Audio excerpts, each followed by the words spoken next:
Às vezes o barulho mais ensurdecedor de uma casa não vem da televisão ligada ou do trânsito lá fora, mas do silêncio cortante de uma conta bancária que não responde, ou de um telefone que se recusa a tocar com a notícia que você tanto espera. Você acorda, o sol entra pela fresta da cortina, tingindo o quarto com um tom de âmbar, pálido, e antes mesmo de abrir os olhos completamente, o peso desaba sobre o seu peito, como se o ar tivesse se tornado sólido, denso, difícil de processar. É uma sensação física, uma espécie de vibração cinzenta que emana das paredes e parece sussurrar que nada mudou, que o deserto continua lá fora, e pior ainda, que ele se mudou para dentro de você. Você se levanta, caminha até a cozinha, e o som dos seus passos no piso frio soa como um eco de algo que está faltando. O café tem um gosto metálico de preocupação, e o cheiro do ambiente não é de lar,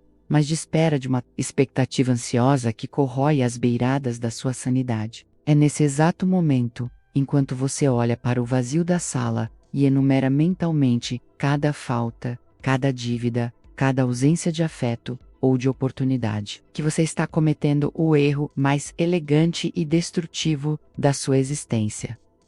Você está dando um banquete para o problema. Imagine que cada reclamação mental sua, cada vez que você confessa para si mesmo, ou para um amigo que as coisas estão difíceis, que o dinheiro sumiu, ou que a solidão é vasta, você está, na verdade, pintando as paredes da sua alma com as cores da própria escassez. É como se você estivesse em um quarto escuro gritando desesperadamente que não enxerga nada, e quanto mais você grita sobre a escuridão, mais o seu cérebro se convence de que a luz é uma impossibilidade física. Existe uma lei invisível tão real quanto a gravidade que mantém seus pés colados a esse chão frio, que dita que o universo não ouve o que você quer, ele ecoa o que você é e o que você sustenta no seu olhar interior. Quando você fala no problema, você se torna o problema. Você se funde à textura áspera da dificuldade e o seu campo de visão se estreita tanto que você não consegue perceber a porta de saída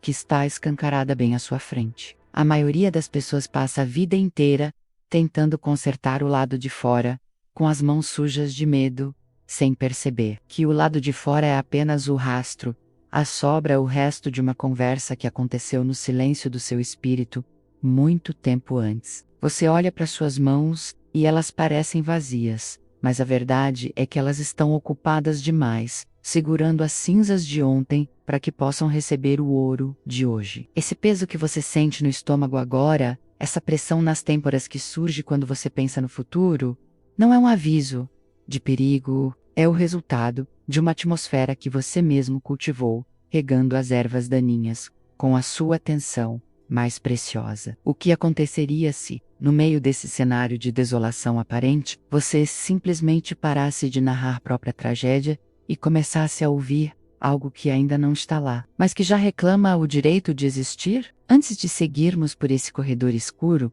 eu quero que você pare por um segundo e olhe para a sua própria trajetória. Sabe aquele momento em que você sentiu que o chão sumiu, mas algo, um detalhe minúsculo, te fez perceber que a saída não era lutar contra a parede, mas mudar a forma como você respirava naquele ambiente? Me conte aqui embaixo nos comentários. Qual é a atmosfera que parece estar dominando a sua casa ou a sua mente hoje? É uma névoa de dúvida ou um calor de expectativa? Ao colocar isso para fora, você começa a entender que o que você descreve, você domina. Mas tome cuidado, porque o que eu vou te revelar a seguir vira a lógica do mundo de cabeça para baixo. Existe um segredo escondido na forma como as coisas aparecem do nada na vida de certas pessoas, algo que não tem nada a ver com sorte ou esforço bruto, mas com uma arquitetura que ninguém te ensinou a construir. O problema é que para acessar isso você vai precisar aceitar que tudo o que você vê agora é uma mentira muito bem contada pelos seus próprios sentidos. E o que está escondido atrás da cortina é muito mais perturbador do que a própria falta. Você já parou para pensar que algumas coisas na cidade são feitas para não serem vistas? Ou melhor, para que certas pessoas se tornem invisíveis? Isso é o que chamamos de arquitetura da invisibilidade, ou Arquitetura hostil. E hoje vamos desvendar como isso funciona e como afeta a vida de todos nós. Imagine um banco de praça com divisórias de metal. Parece um design moderno, né? Mas a real função dele é impedir que pessoas em situação de rua usem o banco para deitar e descansar. Ou então, pense naqueles pinos de metal ou pedras pontiagudas instalados debaixo de viadutos e em marquises de lojas. Eles não estão ali por estética, estão ali para evitar que alguém busque abrigo da chuva ou do sol. Essas são táticas sutis, mas muito eficazes, de controle do espaço público. A ideia é afastar quem é considerado indesejável, como a população de rua, vendedores ambulantes, ou até mesmo jovens que gostam de andar de skate. O espaço que deveria ser de todos acaba se tornando exclusivo para alguns. É como se a própria cidade dissesse: você não é bem-vindo aqui. Essa prática não é nova. Historicamente, cidades foram planejadas para separar grupos sociais, mas hoje, a arquitetura hostil se manifesta de formas que muitas vezes passam despercebidas. Sabe aquelas calçadas super estreitas? Ou com obstáculos? Elas dificultam a vida de cadeirantes e pessoas com mobilidade reduzida. A falta de banheiros públicos também é uma forma de exclusão, forçando as pessoas a consumirem algum estabelecimento só para poderem usar o banheiro. O mais preocupante é como isso nos afeta psicologicamente. Ao caminhar por uma cidade cheia desses elementos, a gente começa a normalizar a exclusão. Paramos de questionar por que não vemos mais pessoas dormindo nas ruas e simplesmente aceitamos que elas sumiram. Mas elas não sumiram. Elas foram empurradas para lugares ainda mais precários e perigosos, longe dos nossos olhos. Essa arquitetura cria uma falsa sensação de segurança e limpeza, mas o custo é a desumanização e a segregação. Em vez de resolver os problemas sociais na raiz, como a falta de moradia e o desemprego, a cidade opta por varar-se para debaixo do tapete, literalmente. Mas e qual a alternativa? A resposta está na arquitetura inclusiva. Em vez de barreiras, podemos criar espaços que convidem à convivência. Bancos sem divisórias, onde todos podem sentar. Rampas de acesso bem planejadas. Fontes de água potável. E banheiros públicos limpos e acessíveis. Praças com áreas verdes que incentivem o encontro e o lazer para todas as idades. Cidades como Viena, na Áustria, são um ótimo exemplo. Lá, o planejamento urbano é focado nas necessidades das pessoas, com muita moradia social de qualidade e espaços públicos pensados para o bem-estar do todos, especialmente mulheres e crianças. O resultado é uma cidade mais justa, segura e vibrante. A mudança começa quando a gente passa a enxergar esses detalhes. Da próxima vez que você estiver andando pela sua cidade, preste atenção. Aquele banco é para todo mundo? Aquele espaço debaixo do viaduto é acolhedor? Questionar o ambiente ao nosso redor é o primeiro passo para construir cidades mais humanas e democráticas. Afinal, a cidade é nossa casa coletiva, e numa casa de verdade, todos deveriam se sentir bem-vindos e seguros. Obrigado por assistir até aqui. Se você gostou desse vídeo e quer aprender mais sobre como o design e a arquitetura moldam nosso mundo, não se esqueça de se inscrever no canal e deixar o seu like.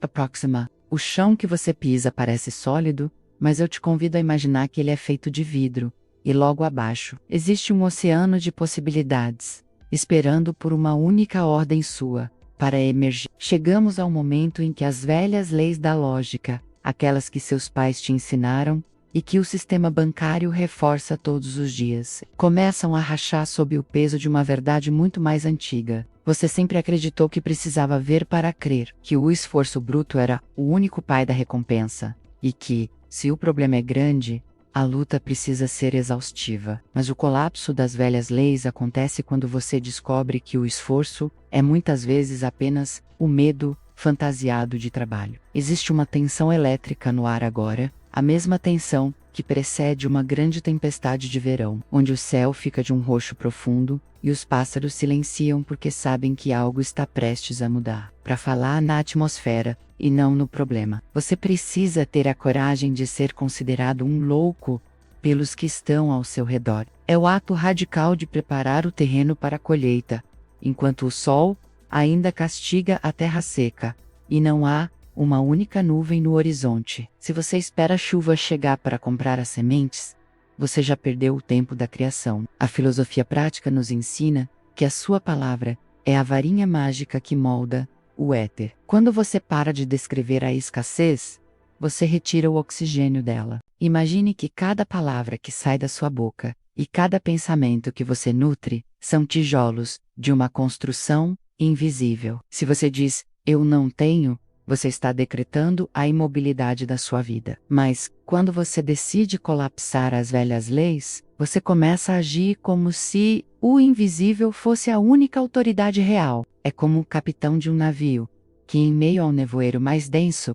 não olha para a neblina, mas fixa seus olhos na bússola e mantém o curso, sabendo que o porto não desapareceu só porque ele não consegue enxergá-lo. Este é o clímax da sua jornada. O momento de entrega absoluta, onde você para de tentar controlar os como e os quando, para se tornar o dono do tá feito. É uma sensação de vertigem, um frio na espinha que surge quando você percebe que a sua consciência é a causa única de tudo o que te acontece. Não há ninguém para culpar, não há governo para odiar, não há crise que possa te tocar se a sua atmosfera interna for de uma prosperidade inabalável. Você começa a sentir uma força que não vem dos seus músculos, mas de um alinhamento com a própria vida. As velhas leis dizem que você é uma vítima das circunstâncias. A nova lei, a lei da atmosfera, diz que você é o mestre de cerimônias da sua própria existência. A tensão aumenta, porque essa mudança exige que você deixe morrer a versão de você que se orgulhava de ser um sobrevivente. Sobreviver é pouco. Você foi feito para florescer, com uma exuberância que chega a ser ofensiva para quem ainda prefere o conforto do sofrimento. O ar ao seu redor começa a vibrar de uma forma diferente. As cores parecem mais vívidas e você sente que está a um passo de tocar em algo tão grandioso que o seu antigo problema agora parece uma formiga diante de uma montanha. Mas cuidado, pois essa transição exige um último sacrifício, o desapego total da necessidade de provas. Se você procurar pelo resultado com ansiedade, você o espanta, como alguém que tenta agarrar um raio de sol com as mãos. A verdadeira maestria está em habitar o fim, antes mesmo de ele começar a se manifestar no mundo físico. E enquanto você sustenta essa frequência, algo estranho começa a acontecer nos bastidores da realidade. Portas que estavam trancadas há décadas começam a se abrir sozinhas, sem que você precise sequer encostar na maçaneta. O que você sente agora não é mais dúvida, é uma certeza fria e cortante de que o jogo virou. Mas, para que a manifestação seja completa, você precisa entender o que significa sentir o perfume de uma casa que para os olhos do mundo ainda nem existe. Feche os olhos por um instante e sinta o peso do seu corpo desaparecendo, como se você estivesse mergulhando em uma água morna e cristalina, que remove cada camada de poeira e cansaço que a vida depositou sobre você. Agora, não tente visualizar o que você quer. Tente sentir o que você sentiria se o seu maior desejo já fosse uma memória. Existe um perfume específico no ar quando entramos em uma casa que acaba de ser preparada para nos receber. É o cheiro de madeira limpa de café fresco sobre o balcão de flores que foram colhidas. Exatamente no momento em que o orvalho as abandonou. Habitar o perfume da casa, pronta, é o estágio final da maestria, onde você não está mais pedindo, não está mais esperando, e definitivamente, não está mais lutando. Você simplesmente chegou. O silêncio agora não é mais aquele vazio angustiante do primeiro tópico. Ele é um silêncio pleno, denso de presença, como a pausa reverente entre duas notas de uma sinfonia perfeita. Você caminha pelos cômodos da sua nova realidade e toca as superfícies com a ponta dos dedos, sentindo a textura da gratidão que se tornou matéria. A prosperidade, aqui, não é um número que brilha na tela do seu aplicativo bancário ou um contrato assinado. Ela é a calma absoluta de quem não precisa mais provar nada para ninguém, nem mesmo para si mesmo. Você olha pela janela e vê que o mundo lá fora continua girando.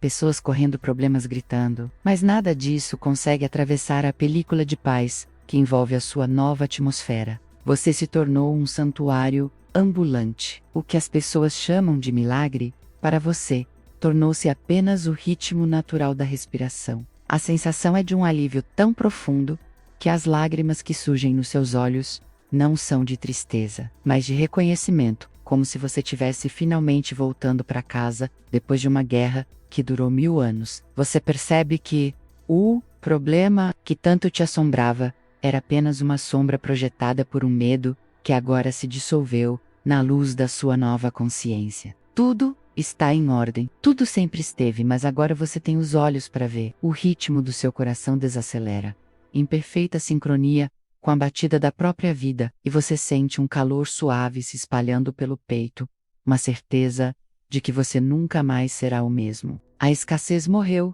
porque você parou de alimentá-la com o seu olhar. A abundância nasceu, porque você teve a coragem de ser o seu próprio sol. No entanto, enquanto você descansa nessa paz inabalável, algo sutil começa a se mover no horizonte da sua percepção. Você sente que essa casa pronta, por mais perfeita que seja, é apenas o primeiro degrau de uma escada que desaparece nas nuvens. Existe uma frequência ainda mais alta, um segredo que pouquíssimos seres humanos ousaram sequer imaginar, e que começa a vibrar agora, como um sussurro, vindo de uma dimensão que você acabou de desbloquear, sem querer. Há um brilho diferente no canto do olho, uma porta que você não tinha notado antes. E algo me diz que, ao atravessá-la, a própria ideia de pedir e receber vai parecer brincadeira de criança perto do que está por vir. Você sente esse chamado? É uma curiosidade que não te deixa descansar, um convite para descobrir que o perfume da casa pronta é apenas o começo de uma jornada para onde o tempo e o espaço deixam de ser limites e se tornam apenas o seu playground pessoal. O próximo passo não é sobre ter o que você quer, mas sobre descobrir quem você realmente é quando não há mais nada a desejar.